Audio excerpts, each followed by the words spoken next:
Hi friends, welcome back to my YouTube channel. સ્વાગત છે તમારું આજના ક્રિષ્ના બ્લોગમાં. જો આજે આપણે મેળામાંથી જે લઈ આવ્યા હતા એવડું આ મિલ્ક શેક છે એ ચોકલેટ ફ્લેવર હું અત્યારે બનાવું છું.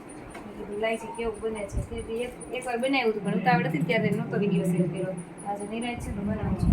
આ જો એક ગ્લાસમાં એને કીધું હતું કે 2 ચમચી નાખવાનું. મેં આ એક ગ્લાસમાં 2 ચમચી નાખ્યું છે બરાબર.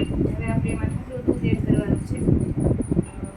એનામાં ઠંડુ દૂધ એડ કરી દઉં અને આમાં મેં ઓછું નાખ્યું છે 1.5 ચમચી જેવું.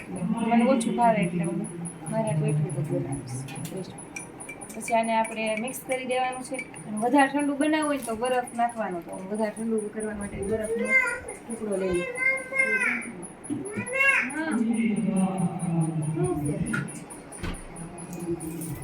ચાલો બરફ લઈ લેવાનું.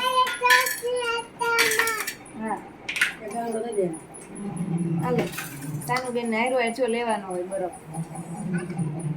આમાં એક ચમડો નાખી દઉં છું. કદાચ બરફ નાખ્યો એટલે તે દિવસે મારે મોડું પડી ગયું છે. ઠંડુ કેમ કરવું મિક્સ કરી નાખવાનું સરસ મજાનું. એટલે આપણું કોલ્ડ ડ્રિંક્સ તૈયાર થઈ જાય. દૂધ કોલ્ડ